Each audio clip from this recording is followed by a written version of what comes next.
Bismillahirrahmanirrahim. Assalamualaikum warahmatullahi wabarakatuh. Perkenalkan, saya Cokro Susanto. Pada kesempatan kali ini akan mempresentasikan tugas akhir studio desain terpadu kelas C dengan tajuk 58 Feet House, Passive Design, Humanity and Healthy Space. Tapak sendiri berada pada Jalan Selokan Mataram, Baturan, Trihanggo, Kecamatan Gamping, Kabupaten Sleman, Daerah Istimewa Yogyakarta, yang berupa tanah kosong yang terletak pada kawasan para pedagang tradisional. Kemudian posisinya berdekatan dengan Yogyakarta Montessori Secondary School, Balai Bebek, perumahan warga, dan juga terdapat Sungai Selokan Mataram.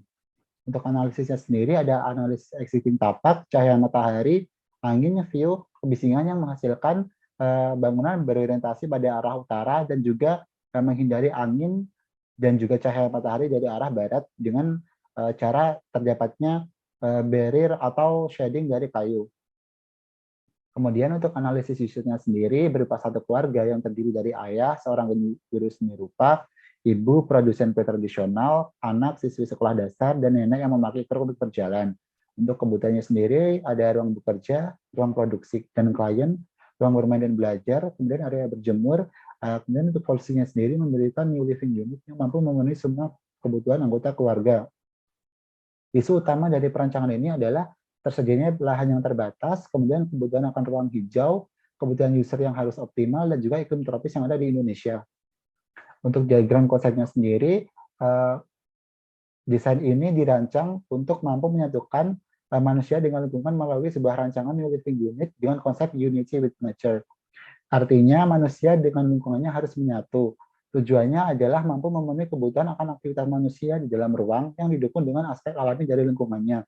Untuk kemudian, konsep tersebut dikembangkan dengan pendekatan new normal, multifungsi, passive design, estetika, dan juga local genius yang menghasilkan strategi-strategi seperti healthy space, kemudian strategi lighting, kombinasi material, kemudian ada meminimalisir carbon footprint, kemudian ramah lingkungan, hemat energi, kebutuhan user terpenuhi, fasilitas user terpenuhi, dan juga terdapat ruang yang mampu mencukupi kebutuhan klien.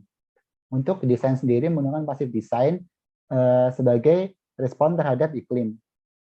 Selanjutnya ada transformasi beban massa dari site berupa tanah kosong seluas 250 meter persegi, di plotting beban massa pada bagian tengah yang menyisakan area hijau pada samping.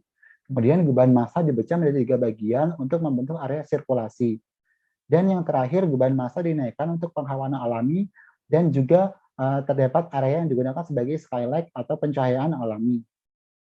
Kemudian ada zonasi ruang untuk untuk lantai satu sendiri. Pada area yang berwarna merah ini merupakan area publik, kemudian area yang berwarna kuning ini area untuk private, dan juga yang berwarna biru ini digunakan sebagai area semi publik. Berlaku juga untuk lantai 2, di mana area hijau biru ini digunakan sebagai area semi publik, dan juga area kuning ini digunakan sebagai area private.